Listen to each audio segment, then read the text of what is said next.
Oke, kita mulai webinar untuk malam ini kawan-kawan semua. Assalamualaikum warahmatullahi wabarakatuh. Waalaikumsalam warahmatullahi wabarakatuh. Warahmatullahi wabarakatuh. Kawan-kawan semua, terima kasih untuk kawan-kawan yang telah join Google Meet malam ini untuk mendengarkan webinar masing-masing materi dari kawan-kawan semua. Izin untuk memperkenalkan diri. Perkenalkan, nama saya Muhammad Sandi, asal kuliah saya di Universitas Sains dan Teknologi Indonesia. Malam ini saya membawakan materi tentang pengantar analisis data. Di situ terdapat 4 poin, yaitu pertama apa itu analisis data, yang kedua proses analisis data, yang ketiga penerapan analisis data di dunia IT, yang keempat yaitu tantangan analisis data. Langsung saja saya mulai untuk materi yang pertama, yaitu apa itu analisis data.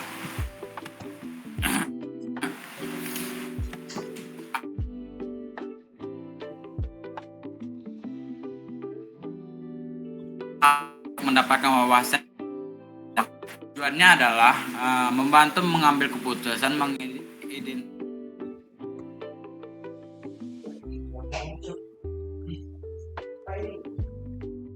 dia bidang, termasuk bisnis, teknologi, ilmu pengetahuan, kesehatan, dan lainnya, karena membantu organisasi atau individu untuk bekerja berdasarkan fakta, bukan asumsi. Elemen penting dalam analisis data, untuk elemen terdapat 3 elemen. Yang elemen pertama yaitu data, informasi mentah yang dikumpulkan dari berbagai sumber. Elemen yang kedua yaitu proses analisis, meliputi pengumpulan, pembersih. Ketiga yaitu wawasan atau insight, hasil akhir yang memberikan analisis data. Yang pertama itu menyelesaikan masalah spesifik, mengidentifikasi penyebab kegagalan sistem, atau bantu organisasi memilih strategi terbaik berdasarkan bukti data. Yang ketiga, pengoptimalan proses, meningkatkan efisiensi operasional melalui analisis pola data. Yang keempat, memprediksi tren masa depan, yaitu memberikan gambaran kejadian di masa depan. Baik, untuk yang selanjutnya yaitu proses analisis data. Proses analisis data adalah serangkaian langkah yang sistematis untuk mengumpulkan, membersihkan, memproses, menganalisis, dan menyajikan data agar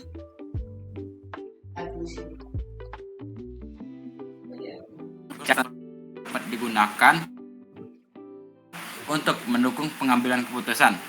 Berikut adalah tahapan-tahapan utama dalam proses analisis data. Baik kawan-kawan, untuk yang pertama yaitu pengumpulan data. Mengumpulkan data dari berbagai sumber yang relevan. Sumber data dapat berupa internal seperti database perusahaan, atau eksternal seperti survei atau data publik. Untuk tujuannya yaitu memastikan bahwa data yang dikumpulkan cukup relevan dan mendukung tujuan analisis. Pembersihan data cleaning. Yang pertama yaitu memastikan bahwa data dalam kondisi bersih, konsisten, dan bebas dari kesalahan. Untuk tujuannya menghilangkan data duplikat, menangani nilai kosong, dan perbaikan kesalahan. Untuk yang ketiga yaitu eksplorasi data atau data exploration, untuk menganalisis data secara mendalam untuk memahami pola, anomali, dan hubungan antar variabel. Tujuannya adalah menyediakan wawasan awal dan membangun hipotesis untuk menganalisis lebih lanjut. Untuk yang terakhir yaitu modelan data atau machine learning, untuk menemukan pola atau memprediksi kejadian di masa depan. Tujuannya itu menghasilkan wawasan atau model prediktif yang mendalam. Baik, kita langsung saja ke materi ketiga, yaitu penerapan analisis data di dunia IT. Analisis data memiliki peran krusial dalam dunia IT karena membantu organisasi untuk memahami sistem mereka, meningkatkan efisiensi operasional, dan membuat keputusan berbasis data. Berikut adalah beberapa contoh penerapan analisis data di dunia IT beserta penjelasan. Yang pertama yaitu monitoring sistem dan infrastruktur. Analisis data digunakan untuk memantau performa server, jaringan, dan perangkat keras lainnya secara real time. Untuk tujuannya mengidentifikasi masalah sebelum mempengaruhi operasi bisnis. Untuk tujuan yang kedua, memastikan uptime sistem dan stabilitas layanan. Untuk contoh penerapannya, saya kasih satu contoh, yaitu analisis log server, mendeteksi pola kesalahan yang berulang dari log server. Untuk yang kedua yaitu keamanan cyber security. Analisis data digunakan untuk mendeteksi aktivitas mencurigakan, mencegah serangan cyber, dan memastikan keamanan data. Untuk tujuannya yaitu mengurangi risiko serangan cyber. Untuk tujuan yang kedua yaitu melindungi data sensitif perusahaan. Untuk contohnya saya sebutkan satu contoh, itu threat detection, menganalisis pola log aktivitas untuk mendeteksi anomali, misalnya upaya login berulang. Untuk untuk yang terakhir, pengembangan aplikasi dan software. Analisis data membantu pengembang untuk memahami perilaku pengguna, meningkatkan fitur, dan memperbaiki bug. Untuk tujuannya yang pertama itu meningkatkan pengalaman pengguna.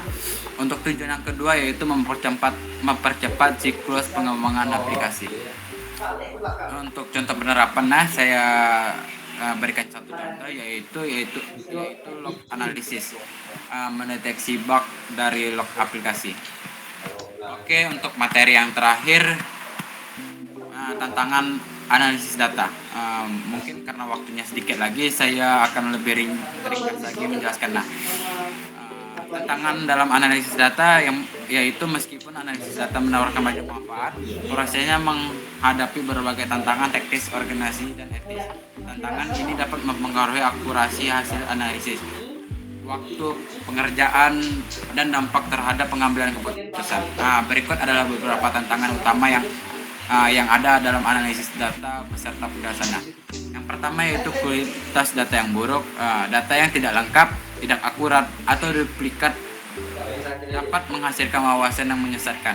Untuk penyebabnya, data entry manual yang rentan kesalahan, penggabungan data berbagai sumber dengan format tidak seragam, kurangnya standar pengelolaan. Untuk solusinya terdapat dua solusi. Yang pertama, menggunakan proses data cleaning secara menyeluruh, memastikan sumber data yang terpercaya. Untuk yang kedua, volume data yang sangat besar atau big data. Menganalisis data dalam jumlah besar membutuhkan infrastruktur, algoritma, dan strategi yang lebih kompleks. Untuk penyebabnya peningkatan data dari perangkat IoT, media sosial, dan log aplikasi. Untuk solusinya menggunakan teknologi big data seperti Hadoop dan Apache Spark.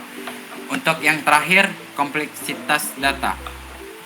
Data seringkali tidak terstruktur seperti teks, gambar, atau video, sehingga sulit untuk dianalisis dengan metode konvensional.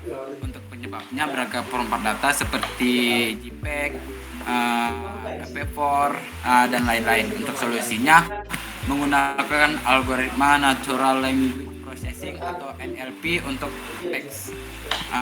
Baik kawan-kawan semua, berakhirlah materi dari saya untuk pengantar analisis data. Terima kasih untuk kawan-kawan yang telah mendengarkan dan menyimak materi analisis data saya. Mungkin cukup sekian materi dari saya. Untuk selanjutnya saya serahkan ke materi kedua webinar. Terima kasih.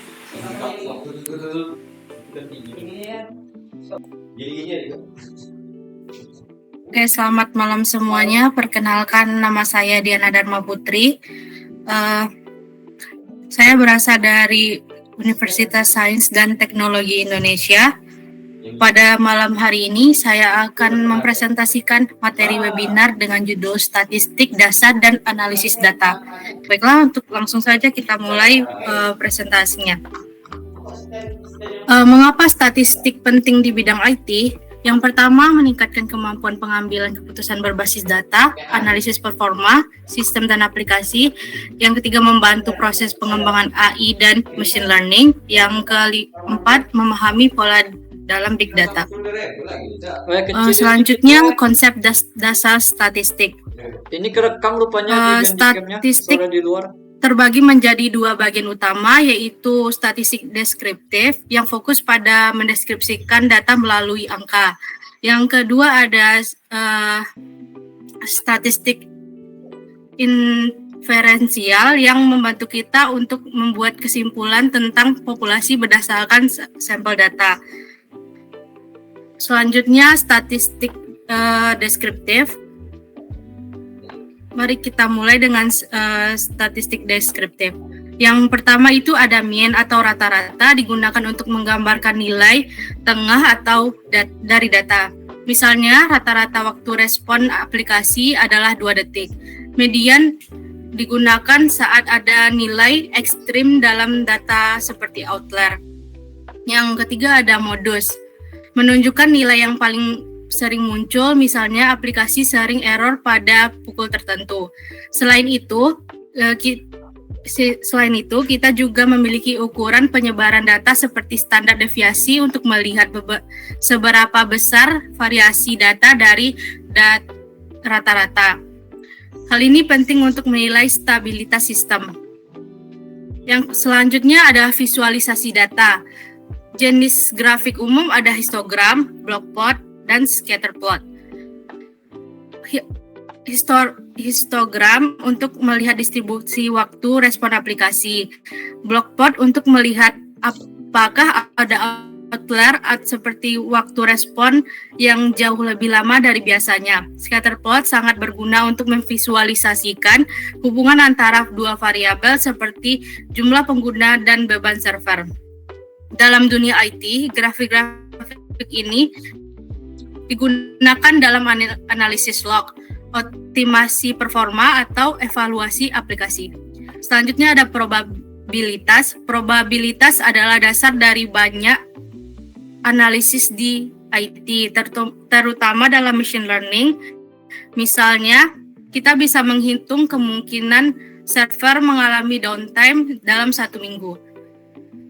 Aplikasi dalam TI-nya, probabilitas juga digunakan untuk menilai keakuratan model machine learning, seperti menghitung berapa peluang model membuat prediksi yang benar. Yang selanjutnya ada statistik inferensial, sampling dan populasi.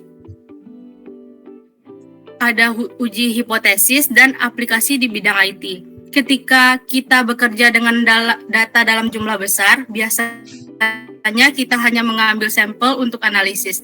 Statistik inferensial membantu kita menarik kesimpulan tentang keseluruhan data atau populasi berdasarkan sampel ini. Salah satu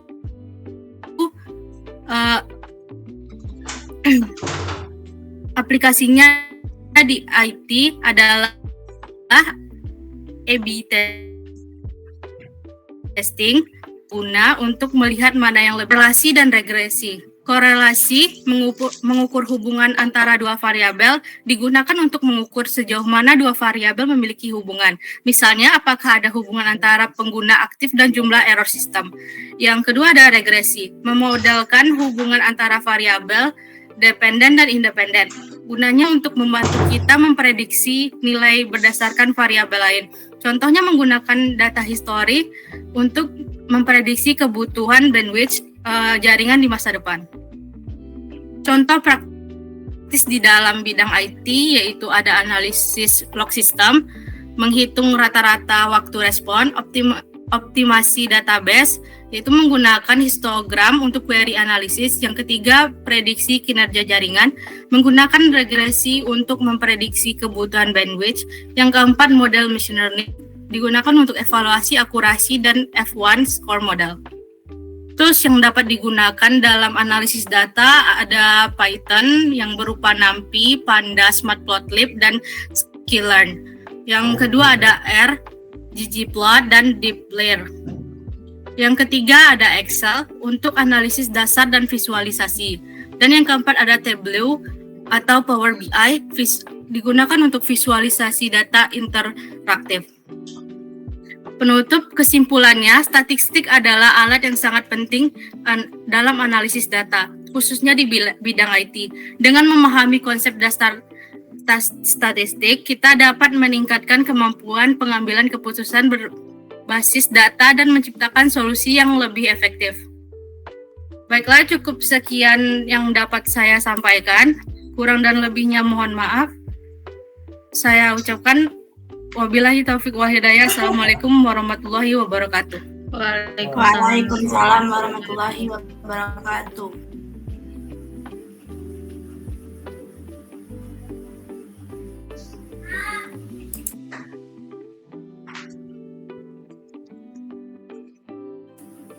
Ya, langsung siapa lagi? Materi ketiga. Baiklah, mohon maaf semuanya, saya izin off kamera karena ada kendala terhadap kamera. Tapi saya izin share screen juga.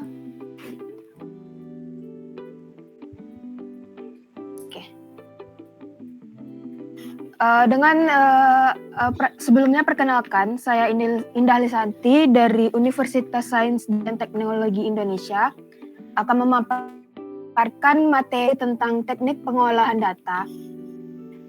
Pengolahan data adalah serangkaian tahapan yang digunakan untuk mengubah data mentah menjadi informasi yang berguna. Dengan menerapkan teknik-teknik yang tepat, kita dapat mengekstrak wawasan berharga dari data untuk mendukung pengambilan keputusan yang lebih baik. Definisi dan pentingnya pengolahan data. Pengolahan data adalah proses sistematis untuk mengubah data mentah menjadi informasi yang dapat digunakan dan dimengerti. Data mentah yang di sini dimaksud seperti contohnya adalah data penjualan. Kurang lebih seperti itu. Selanjutnya, pengolahan data yang efektif dapat menghasilkan wawasan berharga untuk mendukung pengambilan keputusan yang lebih baik. Teknik pengolahan data yang tepat dapat meningkatkan efisiensi organisasi dengan mengurangi waktu dan sumber daya yang dibutuhkan. Tahapan dasar pengolahan data, yang pertama itu ada pengumpulan data. Mengumpulkan data dari berbagai sumber, baik internal maupun eksternal. Yang kedua, validasi dan pembersihan. Memastikan kualitas data dengan mengidentifikasi dan mengkoreksi kesalahan atau inkonsistensi. Yang ketiga, analisis dan pemodelan. Menerapkan teknik analisis, statistik, dan pemodelan untuk menghasilkan wawasan yang lebih berguna. Teknik validasi dan pembersihan data, yang pertama itu ada deteksi nilai hilang. Mengidentifikasi dan menangani data yang hilang atau tidak lengkap. Selanjutnya ada pemeriksaan duplikasi, mendeteksi dan menghapus data duplikasi untuk menjaga integritas data. Selanjutnya ada identifikasi outlier, mendeteksi dan menangani data yang menyimpang dari pola umum. Yang terakhir ada transformasi data, mengubah format data agar sesuai dengan kebutuhan analisis. Selanjutnya ada analisis statistik deskriptif. Itu ada ukuran pemusatan, menghitung rata-rata, median, dan modus untuk memahami karakteristik data. Selanjutnya ada ukuran penyebaran, yaitu menghitung varians, deviasi standar, dan rentang untuk memahami variabilitas data. Selanjutnya dan arah hubungan antara dua variabel. Lanjut ada visualisasi data. Yang pertama itu ada grafik batang, menampilkan dan membandingkan nilai-nilai kategorikal. Yang kedua itu ada grafik garis, menampilkan tren data dan perubahan dari waktu ke waktu. Yang ketiga ada scatter plot, mengidentifikasi pola dan hubungan antara dua variabel. Yang terakhir ada grafik lingkaran, menampilkan komposisi atau distribusi data dalam bentuk persentase. Selanjutnya ada pemodelan dan prediksi. Yang pertama itu ada pemilihan model, memilih model analitik yang sesuai dengan tujuan dan karakteristik data. Yang kedua ada pelatihan model, menggunakan data untuk melatih dan menyesuaikan parameter model. Yang ketiga, ada evaluasi model, menguji akurasi dan kinerja model dengan data baru. Yang terakhir, ada prediksi, menggunakan model yang telah dilatih untuk membuat prediksi atau proyeksi. Baiklah, kesimpulannya, secara garis besar, teknik pengolahan data merupakan alat penting dalam berbagai bidang untuk mengelola data, menemukan informasi berharga, dan membuat keputusan yang lebih baik. Baiklah, mungkin sekian materi yang dapat saya sampaikan. Lebih dan kurang mohon maaf. Assalamualaikum warahmatullahi wabarakatuh. Waalaikumsalam warahmatullahi wabarakatuh.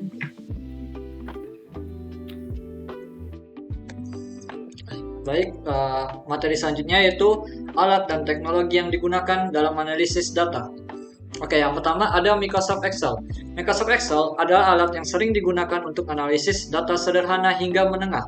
Kegunaan utamanya, pengolahan data dalam jumlah kecil hingga menengah. Yang kedua, membuat tabel pivot untuk menganalisis data secara cepat. Yang ketiga, menggunakan formula seperti sum, average, VLOOKUP, dan lookup untuk kalkulasi dan pencarian data. Yang terakhir ada membuat grafik dasar seperti histogram, pie chart, dan line chart. Nah, kemudian ada yang namanya bahasa pemrograman Python dan R. Bahasa pemrograman digunakan untuk analisis data yang lebih kompleks secara otomatis. Jadi Python ini, contoh Python dilengkapi pustaka seperti Pandas, NumPy, Matplotlib, dan Seaborn. Yang kedua itu ada pemrograman R, yaitu khusus untuk analisis statistik dan pembuatan grafik. Memiliki pustaka seperti ggplot untuk visualisasi dan dplyr untuk memanipulasi data. Yang kemudian ada SQL, Structured Query Language. Jadi SQL adalah bahasa standar untuk mengakses dan mengolah data dalam database. Fitur utamanya yaitu ada select, mengambil data dari tabel, join, menggabungkan data dari beberapa tabel, dan yang terakhir ada group by, mengelompokkan data untuk mendapatkan agregasi seperti total penjualan per wilayah. Yang keempat ada alat visualisasi data atau Tableau dan Power BI. Tableau yang pertama adalah Tableau membuat dashboard interaktif dengan mudah. Yang kedua dapat menangani data dari berbagai sumber seperti Excel, SQL, dan cloud storage. Yang kedua ada Power BI. Jadi dia ini terintegrasi dengan Microsoft Office, dapat digunakan juga untuk membuat laporan otomatis dan memantau data secara real time. Yang kelima ada Google Analytics. Alat ini digunakan untuk menganalisis data dari situs web. Fitur utamanya memantau jumlah pengunjung, durasi kunjungan, dan sumber lalu lintas. Yang kedua menganalisis perilaku pengguna seperti halaman yang sering dikunjungi. Kemudian ada namanya Big Data Tools seperti Hadoop dan Spark. Yang pertama ada Hadoop. Sistem berbasis open source ini untuk menyimpan dan mengolah data dalam jumlah besar. Yang kedua cocok untuk data yang terdistribusi di banyak server. Yang kedua ada Spark. Alatnya untuk memproses data secara real time. Yang kedua memungkinkan analisis yang lebih cepat dibandingkan Hadoop. Yang terakhir atau alat machine learning. Dia ada TensorFlow, Scikit Learn, dan RapidMiner. Jadi yang TensorFlow ini adalah framework untuk membangun model machine learning, terutama deep learning. Kemudian untuk Scikit Learn digunakan untuk membangun model machine learning sederhana seperti klasifikasi dan regresi. Yang terakhir ada RapidMiner, alat berbasis GUI untuk machine learning tanpa perlu banyak coding. Oke, kesimpulan yang bisa diambil, pemilihan alat dan teknologi yang digunakan dalam analisis data tergantung pada yang pertama, jenis data, misalnya terstruktur atau tidak terstruktur. Yang kedua, tujuan analisis. Jadi ada deskriptif, prediktif, atau preskriptif. Yang ketiga, skala data, data kecil atau big data. Jadi dengan memahami fungsi dan keunggulan masing-masing alat, analisis data dapat digunakan lebih efektif dan memberikan hasil yang mendalam. Sekian dari presentasi pada bagian alat dan teknologi yang digunakan dalam analisis data seperti beberapa contoh yang telah disampaikan tadi. Kemudian materi selanjutnya akan saya berikan kepada yang narasumber yang lain. Terima kasih.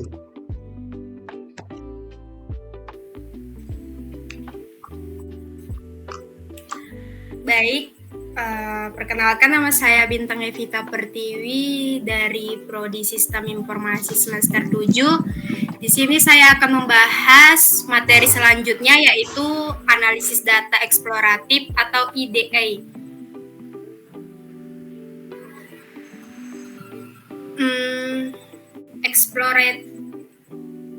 Analisis data eksploratif adalah proses untuk memahami dataset dengan memanfaatkan teknik statistik dan visualisasi. Proses ini sangat penting untuk menemukan pola tersembunyi, memeriksa kualitas data, dan mempersiapkan data untuk analisis lebih lanjut. Adapun tujuan dari analisis data eksploratif adalah yang pertama itu untuk memahami struktur data, misalnya mengetahui jumlah variabel, tipe data, dan distribusi data. Kedua, untuk menemukan pola atau tren yang berguna seperti hubungan antar variabel. Dan yang terakhir itu membantu mendeteksi anomali seperti outlier dan mempersiapkan data agar siap digunakan dalam proses analisis selanjutnya. Kemudian, tahapan dari analisis data eksploratif yang pertama itu memeriksa data awal atau melihat ukuran dataset dan tipe data. Kedua, menggunakan visualisasi untuk memahami pola, baik itu teknik seperti histogram atau scatter plot yang dapat membantu memvisualisasikan data hubungan antar variabel. Ketiga, analisis statistik. Ini dilakukan untuk melihat angka-angka penting seperti rata-rata atau korelasi.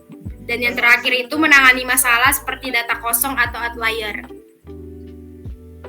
Teknik dari analisis data eksploratif yang pertama itu ada statistik deskriptif. Statistik deskriptif merupakan cara untuk merangkum dataset secara numerik. Contohnya itu adalah rata-rata menggambarkan nilai tengah, sedangkan standar deviasi menunjukkan variasi data. Korelasi sendiri digunakan untuk melihat hubungan antara dua variabel, apakah positif, negatif, atau tidak ada hubungan sama sekali. Selanjutnya ada teknik visualisasi data. Visualisasi data ini mempermudah pemahaman pola dalam dataset. Sebagai contoh, histogram digunakan untuk melihat distribusi data, sedangkan scatter plot membantu menganalisis hubungan antara dua variabel. Box plot sangat berguna untuk mendeteksi outlier, dan heat map memvisualisasikan korelasi antar variabel secara keseluruhan. Adapun contoh kasus yang saya ambil, yaitu misalnya kita memiliki dataset penjualan retail. Langkah pertama itu dalam analisis data eksploratif adalah memahami struktur dataset seperti kolom produk, kategori, harga, jumlah, terjual, dan tanggal transaksi. Nah, dari analisis statistik deskriptif ini kita bisa menemukan bahwa rata-rata harga produk adalah 50.000 dan produk terlaris adalah produk A. Kemudian melalui visualisasi kita dapat melihat distribusi harga produk melalui histogram. Scatter plot sendiri menunjukkan bahwa jumlah terjual berhubungan erat dengan kategori produk tertentu.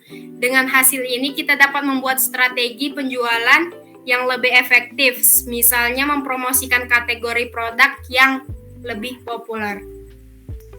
Demikian presentasi materi saya. Jika ada kekurangan saya minta maaf. Saya akhiri, selamat malam dan terima kasih. Saya serahkan ke pemateri selanjutnya. Assalamualaikum warahmatullahi wabarakatuh. Selamat siang kita semua. Selamat malam. Baiklah, Triani akan memaparkan materi tentang Big Data dan analisis data skala besar.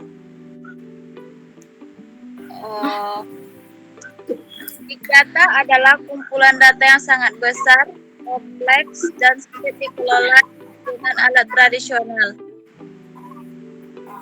Big Data memiliki 5 ciri utama.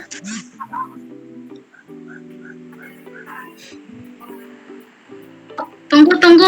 Itu selanjutnya Stelianis lupa Kak Fitri, astaga. Astagfirullahaladzim. Lagi aku marah-marah, astaga. Tolong hapus yang marah itu.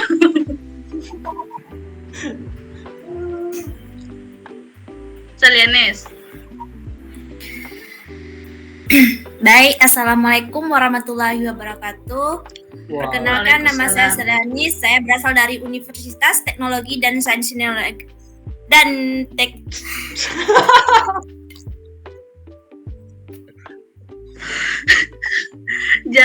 Jangan ini dong, Sel. Ya Allah, balik-balik. pelan-pelan Pak Supir. Capek-capek loh kampus buat nama, aku balik-balik kan.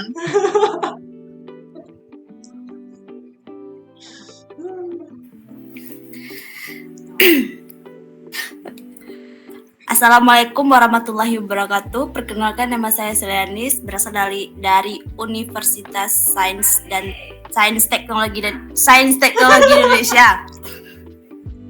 Di sini saya akan memaparkan materi tentang pemodelan data dan machine learning.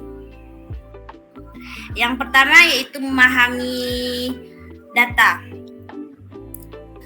Di sini ada beberapa poin, yaitu pengertian data, sumber data, jenis data, dan contoh data. Pengertian data ialah kumpulan informasi yang terstruktur atau tidak terstruktur yang dapat diproses dan dianalisis. Sumber data yaitu dapat diperoleh dari berbagai sumber seperti database atau kumpulan data terstruktur, sensor atau perangkat yang mengumpulkan data dari lingkungan seperti sensor suhu. Selanjutnya, jenis data. Data dapat berupa numerik atau angka, kategorikal atau teks, dan campuran keduanya. Yang selanjutnya yaitu contoh data. Data tentang penjualan produk, data cuaca, dan data aktivitas. Selanjutnya yaitu pemodelan data. Pemodelan data merupakan proses transformasi data yang bentuk menjadi lebih mudah dipahami dan dianalisis. Yang selanjutnya, tujuan pemodelan data yaitu mengidentifikasi pola, hubungan, dan tren dalam data. Selanjutnya, teknik pemodelan data. Di bagian teknik pemodelan data ini ada beberapa poin, yaitu 1. Visualisasi data, yang kedua statistik deskriptif, yang ketiga analisis korelasi, yang keempat clustering, yang kelima yaitu regresi. Selanjutnya yaitu machine learning. Pengertian dari machine learning yaitu cabang ilmu komputer yang memungkinkan komputer belajar dari data tanpa diprogram secara eksplisit. Jenis-jenis machine learning yaitu ada supervised learning, unsupervised learning, dan reinforcement learning. Selanjutnya, pengertian dari supervised learning. Supervised learning yaitu jenis machine learning di mana model belajar dari data yang telah diberi label atau diberi informasi tentang hasil yang benar. Selanjutnya, proses supervised learning yaitu 1. Pemberian label, yang kedua pembelajaran model, yang ketiga ada prediksi. Contoh dari supervised learning yaitu 1. Memprediksi harga rumah, yang kedua mengklasifikasikan email sebagai spam. Selanjutnya, jenis dari supervised learning. Yang pertama yaitu ada regresi, yang kedua ada klasifikasi. Selanjutnya yaitu kerugian dan keuntungan dari supervised learning. Yang pertama yaitu membutuhkan data berlabel, yang kedua model dapat overfitting, yang ketiga itu tidak dapat menangani data yang tidak berlabel. Selanjutnya yaitu unsupervised learning.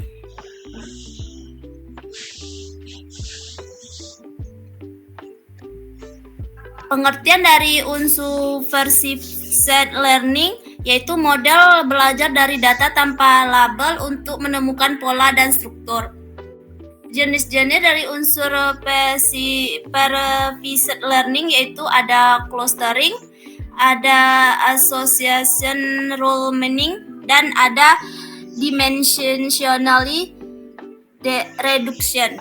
Yang selanjutnya yaitu contoh dari unsur supervised learning yaitu mengelompokkan pelanggan berdasarkan perilaku pembelian. Yang kedua, menemukan aturan pembelian yang sering terjadi di supermarket.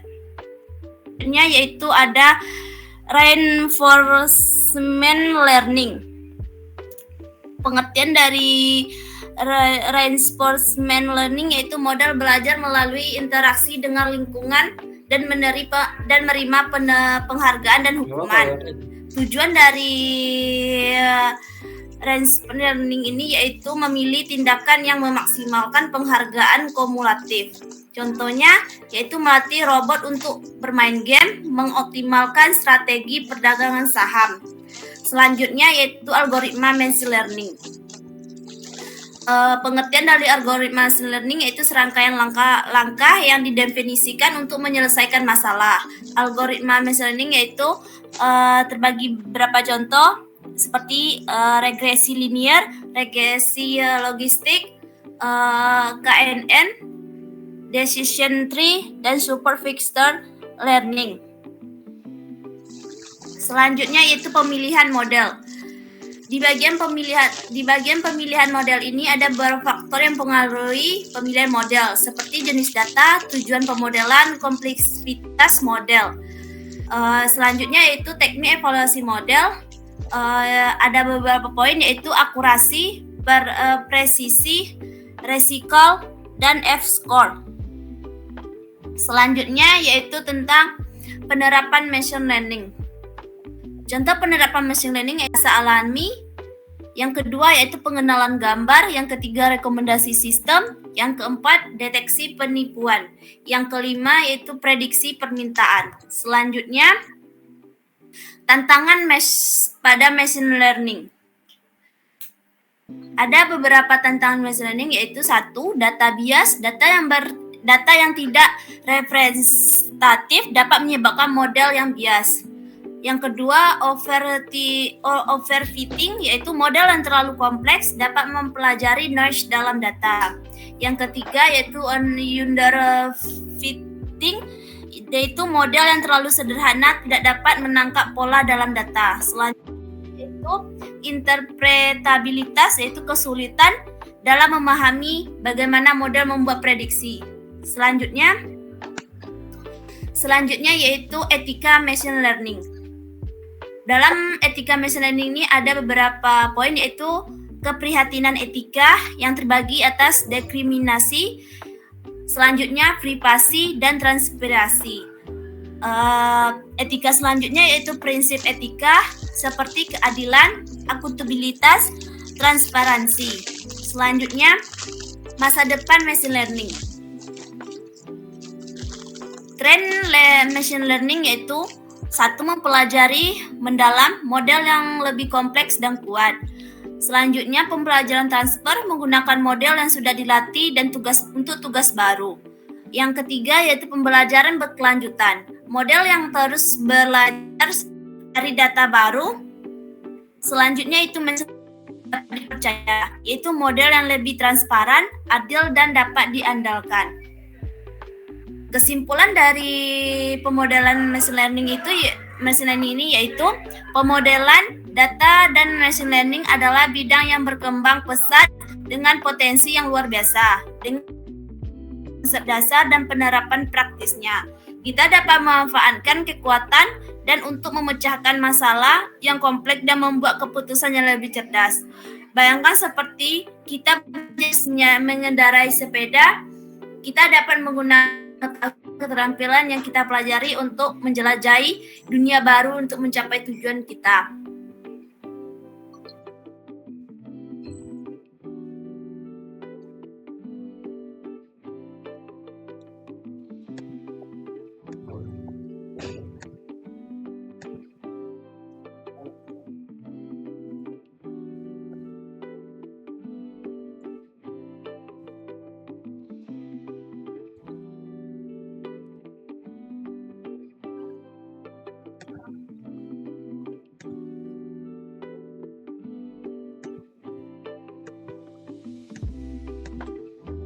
skala analisis besar. Big data merujuk pada kumpulan data yang sangat besar, kompleks, dan beragam sehingga sulit untuk dikelola dengan metode konvensional. Big data menjadi dasar dalam pengambilan keputusan strategi berbasis data untuk berbagai bidang. Big data memiliki 5 karakteristik. Yang pertama volume, kedua velocity, yang ketiga variety, yang keempat veracity, dan yang kelima sumber big data bagi atas 5. Yang pertama seperti Facebook, Instagram, TikTok menghasilkan data teks, gambar, dan video. Yang kedua yaitu sensor IoT, yaitu data dari perangkat rumah pintar, mobil otonom, dan sensor industri. Yang ketiga yaitu log system, data yang dihasilkan oleh server aplikasi dan jaringan. Yang keempat transaksi, yaitu berupa rekaman pembayaran dan pembelian. Yang kelima yaitu sumber multimedia, data berbentuk video streaming seperti YouTube atau Netflix. Yang C, infrastruktur dan teknologi big data. Yang pertama yaitu penyimpanan, terbagi atas 2 yaitu HDFS dan NoSQL database. Yang kedua yaitu pemrosesan data. Yang ketiga pengelolaan data dan analisis data. Selanjutnya yaitu analisis data dan skala besar. Analisis data skala besar yaitu proses mengolah dan menganalisis data dalam jumlah besar untuk mengidentifikasi pola, tren, atau informasi yang relevan. Hasilnya digunakan untuk mendukung suatu keputusan strategis di berbagai sektor. Teknis analisis data. Yang pertama yaitu analisis deskriptif, yaitu meringkas data historis untuk memahami apa yang telah terjadi. Contohnya, penjualan bulanan suatu produk. Yang kedua yaitu analisis prediktif, yaitu menggunakan data masa lalu untuk memprediksi kejadian di masa depan.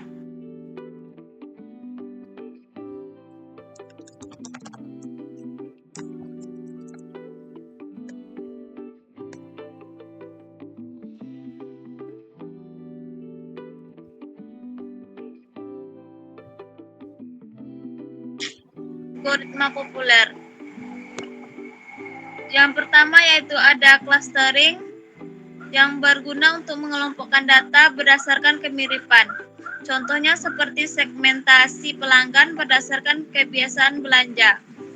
Yang kedua yaitu classification, yaitu mengklasifikasi data ke dalam kategori tertentu. Contohnya deteksi email spam.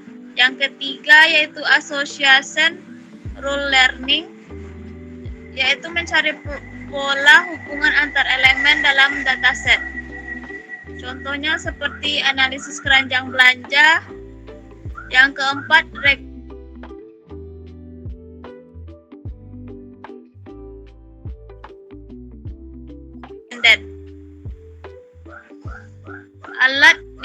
alat atau teknologi yang digunakan untuk analisis.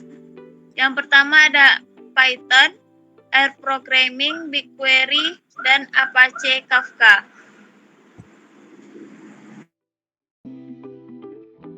Seperti yang pertama bisnis dan pemasaran, yang kedua bagian kesehatan, ketiga transportasi, empat pemerintahan, dan yang kelima yaitu e-commerce. Tantangan yang dihadapi dalam bidang big data dan analisis yaitu yang pertama keamanan privasi, seperti melindungi data sensitif pengguna dari penyalahgunaan. Yang kedua kualitas data, menangani data yang tidak lengkap atau tidak konsisten. Yang ketiga skalabilitas, yaitu infrastruktur harus mampu menangani pertumbuhan volume data yang cepat. Yang keempat kompleksitas analisis, yaitu menyesuaikan algoritma dengan jenis data yang sangat beragam. Kesimpulan Ini yang yang Vivo dapat Z1 Pro kan? diambil dari materi ini yaitu Big Data Dua-duanya. dan analisis data skala besar telah menjadi komponen kunci dalam pengambilan keputusan berbasis data. Dengan infrastruktur yang tepat, organisasi dapat menggali wawasan, meningkatkan efisiensi operasional dan menciptakan inovasi. Sekian materi yang dapat saya sampaikan. Salah dan kurang mohon maaf. Saya akhiri dengan wabillahi taufik wal hidayah. Assalamualaikum warahmatullahi wabarakatuh. Wow. Assalamualaikum warahmatullahi wabarakatuh. Perkenalkan, saya Audisa Firdaus dari jurusan Sistem Informasi kelas 7 kelas A Siang. Pada kali ini saya akan memaparkan atau mempresentasikan materi tentang etika dan privasi data, yaitu memahami hak dan tanggung jawab kita. Yang pertama itu adalah memahami hak dan tanggung jawab. Di era digital, data menjadi sangat berharga. Setiap kali kita menggunakan ponsel pintar, berbelanja online, atau mengakses media sosial, kita meninggalkan jejak data. Data ini bisa digunakan untuk berbagai keperluan seperti menawarkan layanan yang lebih baik, meningkatkan keamanan, atau bahkan untuk memahami perilaku kita. Namun, data juga menyimpan potensi bahaya jika tidak ditangani dengan etika dan bertanggung jawab.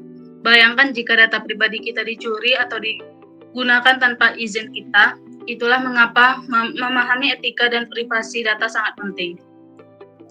Lalu pada bagian data, yaitu kekuatan baru di era digital. Di era digital, data menjadi seperti emas baru. Setiap kali kita berinteraksi dengan internet, ponsel, atau aplikasi kita meninggalkan jejak data. Data inilah yang bisa berupa informasi pribadi kita seperti nama, alamat, dan nomor telepon, atau aktivitas online kita seperti situs web yang biasa kita kunjungi dan produk yang kita beli. Lalu hak privasi data itu ada 3. Yang pertama itu hak untuk tahu. Setiap orang berhak mengetahui data apa yang dikumpulkan tentang dirinya, bagaimana orang tersebut digunakan, dan siapa yang memilih akses. Contoh, ketika kita mendaftar ke situs web, kita berhak mengetahui kebijakan privasi mereka dan bagaimana data kita akan digunakan. Yang kedua itu untuk mengontrol. Kita berhak untuk mengontrol bagaimana data digunakan, termasuk hak untuk mengedit, menghapus, atau membatasi akses ke data kita sendiri. Contohnya, kita dapat memilih untuk tidak menerima email pemasaran atau menghapus akun media sosial. Yang ketiga itu hak untuk keamanan. Kita berhak untuk mendapatkan perlindungan terhadap akses yang tidak sah, penggunaan, atau pengungkapan data kita. Contohnya, perusahaan harus menerapkan langkah-langkah keamanan untuk melindungi data pelanggan dari serangan cyber. Etika penggunaan data ada terbagi atas 3, yaitu transparansi. Perusahaan harus transparan terhadap bagaimana mereka mengumpulkan, menggunakan, dan berbagi data. Contohnya, memberi informasi yang jelas dan mudah dipahami tentang kebijakan privasi mereka. Yang kedua itu ada akuntabilitas, di mana perusahaan harus bertanggung jawab atas penggunaan data mereka dan dampak terhadap individu. Contohnya, memiliki mekanisme untuk menangani keluhan dan permintaan akses data. Yang ketiga, keadilan. Penggunaan data harus adil dan tidak diskriminatif. Contoh, tidak menggunakan data untuk membedakan orang berdasarkan ras, agama, atau jenis kelamin. Ancaman terhadap privasi data itu ada 3. Yang pertama itu pencurian data. Serangan cyber dan pelanggaran data dapat menyebabkan pencurian informasi pribadi yang sensitif. Contohnya kebocoran data dari perusahaan besar seperti Facebook dan Equifax. Yang kedua itu pelacakan online, di mana perusahaan menggunakan cookie dan teknologi pelacakan lainnya untuk melacak aktivitas online kita dan mengungkapkan data tentang preferensi kita. Contohnya iklan yang ditargetkan berdasarkan riwayat pencarian kita. Yang ketiga itu adalah profiling. Data kita dapat digunakan untuk membuat profil tentang kita, termasuk minat, perilaku, dan bahkan prediksi tentang masa depan kita. Contohnya sistem skor kredit yang menggunakan data untuk menilai resiko keuangan seseorang. Yang keempat, lalu selanjutnya ada dampak negatif pelanggaran privasi data. Itu ada 3. Yang pertama itu kerugian finansial. Pencurian data dapat menyebabkan penipuan identitas dan kerugian finansial. Yang kedua itu kerusakan reputasi. Kebocoran data dapat merusak reputasi perusahaan dan kepercayaan pelanggan. Yang ketiga itu adalah diskriminasi, di mana data yang bias dapat digunakan untuk mendiskriminasi orang berdasarkan karakteristik tertentu. Yang selanjutnya itu adalah peran teknologi dan dalam melindungi privasi. Yang pertama itu adalah enkripsi, anonimisasi, dan pemrosesan data yang berpusat pada privasi. Lalu cara melindungi privasi data itu ada 5. Yang pertama itu pastikan memahami kebijakan privasi. Yang kedua, kontrol pengaturan privasi. Yang ketiga, gunakan password yang kuat. Yang keempat, berhati-hatilah terhadap penipuan. Dan terakhir itu adalah berpartisipasi dalam perlindungan data. Lalu etika dalam analisis data. Tujuan etisnya itu adalah analisis data harus dilakukan dengan tujuan etis dan tidak merugikan individu atau kelompok. Contohnya penggunaan data untuk meningkatkan layanan kesehatan, bukan untuk memanipulasi opini publik. Lalu yang kedua itu adalah keadilan algoritma. Algoritma yang digunakan untuk menganalisis data harus adil dan tidak diskriminatif. Contohnya memastikan algoritma rekrutmen tidak bias terhadap kandidat dari latar belakang tertentu. Lalu yang ketiga itu adalah transparansi algoritma. Algoritma yang digunakan untuk menganalisis data harus transparan dan dapat dijelaskan. Contohnya membuka sumber kode algoritma untuk memungkinkan audit dan verifikasi. Peran pemerintah dalam perlindungan data itu adalah regulasi data. Pemerintah harus memiliki peran penting dalam menerapkan peraturan untuk melindungi privasi data, contohnya GDPR, General Data Protection Regulasi di Eropa. Lalu yang kedua itu adalah penegakan hukum, di mana pemerintah harus menegakkan peraturan data dan menjatuhkan sanksi bagi perusahaan yang melanggarnya. Contohnya denda besar yang dikenakan pada perusahaan yang melanggar GDPR. Keamanan cyber. Pemerintah harus berinvestasi dalam keamanan cyber untuk melindungi data dari serangan cyber. Contohnya program pelatihan keamanan cyber untuk para profesional IT.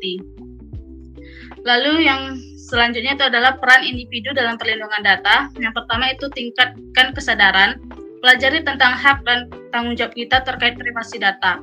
Yang kedua, lindungi data Anda. Gunakan password yang kuat, pengaturan privasi, dan perangkat guna keamanan. Yang ketiga, berpartisipasilah. Dukung organisasi yang mengadvokasikan perlindungan data. Lalu yang keempat, ajukan pertanyaan. Jangan ragu untuk mengajukan pertanyaan kepada perusahaan tentang bagaimana mereka menggunakan data. Kesimpulannya itu adalah, etika dan privasi data adalah isu penting di era digital. Kita harus memahami hak dan tanggung jawab kita terkait data. Dengan meningkatkan kesadaran, mengambil tindakan, dan bekerja sama, kita dapat melindungi privasi data dan memastikan penggunaan data yang etis. Baiklah, sekian presentasi saya. Saya lemparkan ke materi selanjutnya.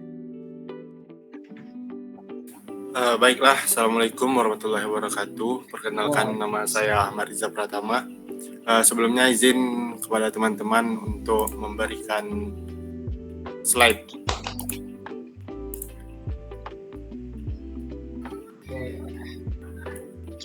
Apakah jelas teman-teman? Jelas. Keganti enggak sebelumnya? Ganti. Oke, baiklah. Di sini saya akan menjelaskan mengenai komunikasi dan pelaporan hasil analisis. Komunikasi dan pelaporan hasil analisis ini merupakan tahapan penting dalam proses analisis data. Proses ini melibatkan penyampaian hasil kepada audiens dengan cara yang jelas, akurat, dan mudah dipahami. Jadi setelah kita melakukan analisa data, kita diminta untuk melakukan komunikasi dan bagaimana cara kita menyampaikannya kepada stakeholder atau pemangku kekuasaan serta para audiens secara jelas, singkat, dan akurat. Nah, pentingnya komunikasi dalam analisis data. Yang pertama, menyampaikan insight yang relevan, yang dimana hasil yang ditampilkan itu sesuai dengan permintaan oleh stakeholder. Yang kedua, membantu pengambilan keputusan, yang dimana hasil yang kita dapatkan itu dapat membantu pengambilan keputusan. Misalnya dari segi keuntungan atau trade, berapa penjualan, dan yang terakhir adalah membangun kepercayaan. Nah, selanjutnya ada komponen utama pelaporan hasil analisis data. Yang pertama ada tujuan laporan. Ya, ini menjelaskan tujuan dari analisis data. Nah, di sini ada contoh menganalisis tren penjualan untuk mengidentifikasi produk yang paling laris. Yang dimana sebelum kita melakukan analisis data, kita harus mencari tahu apa tujuan kita untuk melakukan analisis tersebut. Nah, yang kedua ada pendekatan analisis. Paparkan dia atau teknik analisis yang jelas digunakan. Contohnya menggunakan regresi linear untuk memprediksi penjualan berdasarkan faktor harga dan promosi. Nah, mungkin pendekatan analisis ini sudah disampaikan oleh pemateri sebelumnya, ya seperti penggunaan teknik KNN, regresi linear, dan lain sebagainya. Nah, yang ketiga ada temuan utama atau key finding. Soroti hasil yang paling penting. Contohnya, produk A mengalami peningkatan penjualan sebesar 20% setelah kampanye promosi. Nah, temuan utama ini kita mencari kalau kita ambil dari contoh, kita mencari peningkatan produk. Di sana kita untuk melihat perbedaan antara penghasilan bulan ini dengan sebelumnya atau peningkatan produk bulan ini dengan sebelumnya. Nah, komponen utama pelaporan hasil analisis lagi. Nah, ini yang poin keempat, yaitu visualisasi data. Gunakan grafik, diagram, atau tabel untuk menyampaikan data secara visual. Contohnya grafik batang untuk membandingkan pendapatan bulanan. Nah, mungkin di sini teman-teman sudah paham visualisasi data itu seperti apa. Grafiknya, ada chart, pie, dan lain sebagainya. Nah, yang kelima ada kesimpulan dan rekomendasi. Berikan interpretasi dari temuan dan rekomendasi tindakan. Contohnya disarankan untuk meningkatkan investasi dalam promosi produk A. Nah, kesimpulan dan rekomendasi ini setelah kita mengelola data tersebut, kan kita menemukan perbedaan atau menemukan solusi. Nah, di sana kita dapat memberikan rekomendasi kita bagaimana selanjutnya. Nah, yang keenam ada konteks dan relevansi. Hubungkan hasil analisis dengan organisasi. Contohnya, insight ini penting untuk meningkatkan efisiensi pemasaran. Nah, selanjutnya ada prinsip komunikasi yang efektif. Ada 4 prinsip. Yang pertama ada sederhana. Kita diwajibkan untuk menggunakan bahasa yang sederhana, mudah dipahami, dan menghindari istilah-istilah teknis yang dapat membingungkan stakeholder, audiens, atau pemangku kekuasaan. Nah, yang kedua ada fokus pada audiens. Sesuaikan komunikasi dengan latar belakang dan kebutuhan audiens. Maksudnya di sini kita harus membahas sesuai topik yang kita bahas. Dan kita tidak boleh keluar dari topik yang sedang kita bahas itu, agar memudahkan audiens untuk mengerti apa yang kita sampaikan. Nah, yang ketiga adalah cerita berbasis data atau data storytelling. Menggunakan data untuk mendukung narasi yang menarik. Nah, data yang kita gunakan ini adalah data yang kita pakai saat pengolahan analisa. Nah, yang terakhir ada akurat dan jujur. Hindari manipulasi data. Pastikan analisis berdasarkan fakta yang dapat diverifikasi. Nah, di sini data yang kita gunakan itu tidak boleh, karena dapat membuat kebingungan di mana-mana. Makanya kita harus menggunakan data itu yang sesuai dan sudah terverifikasi. Misalnya mungkin data perusahaan atau data penjualan. Nah, selanjutnya alat yang digunakan untuk komunikasi dan pelaporan. Yang pertama ada alat visualisasi, yaitu ada Tableau, Power BI. Nah, alat visualisasi ini berguna untuk membuat dashboard yang interaktif. Yang kedua ada Google Sheet dan Excel yang berguna untuk membuat grafik dan tabel sederhana dan untuk menyusun data. Nah, selanjutnya ada dokumen dan presentasi. Kita dapat menggunakan Microsoft Word, Google Docs sebagai alat untuk menyusun laporan tertulis. Nah, selanjutnya ada Microsoft PowerPoint dan Canva yang berguna untuk membuat presentasi. Nah, yang ketiga ada dashboard online, menyediakan laporan berbasis web yang mudah diakses. Nah, mungkin dashboard online ini digunakan oleh beberapa perusahaan besar untuk agar setiap pemangku kekuasaan bisa mengaksesnya secara daring. Dan mungkin sekian yang dapat saya sampaikan, lebih dan kurang mohon maaf. Bila taufik wal hidayah. Assalamualaikum warahmatullahi wabarakatuh. Waalaikumsalam. Waalaikumsalam warahmatullahi wabarakatuh. Cek dengar. Dengar. Dengar. Ya, Assalamualaikum warahmatullahi wabarakatuh. Perkenalkan, saya Diatri Wahyuni. Di sini saya akan mempresentasikan mengenai topik analisis data spesifik bidang. Izinkan saya bagikan layar dulu.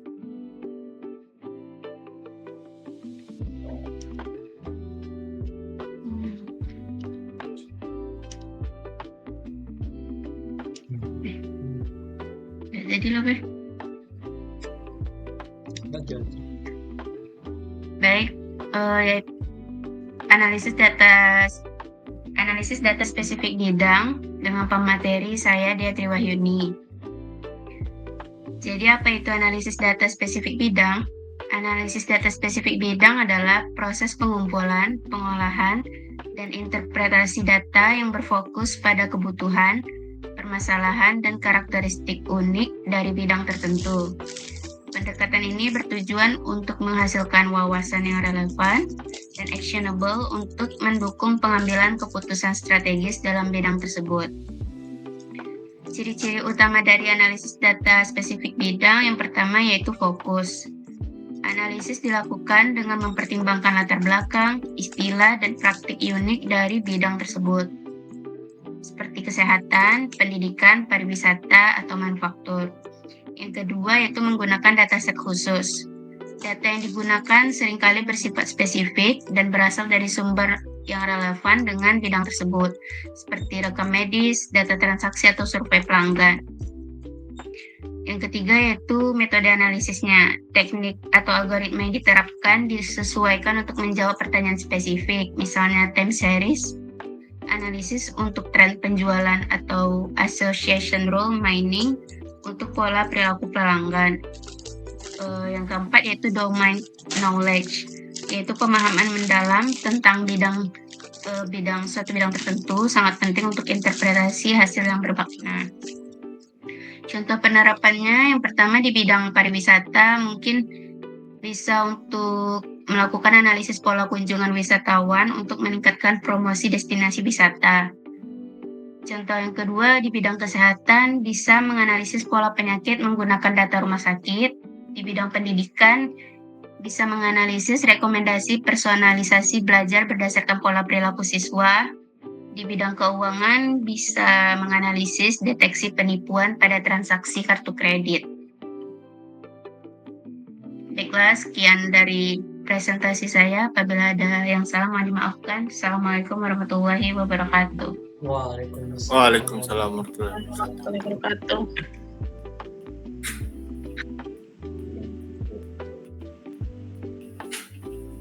Lagi penutupan. Ya Allah, muka Kak Fitri kayak orang bangun tidur.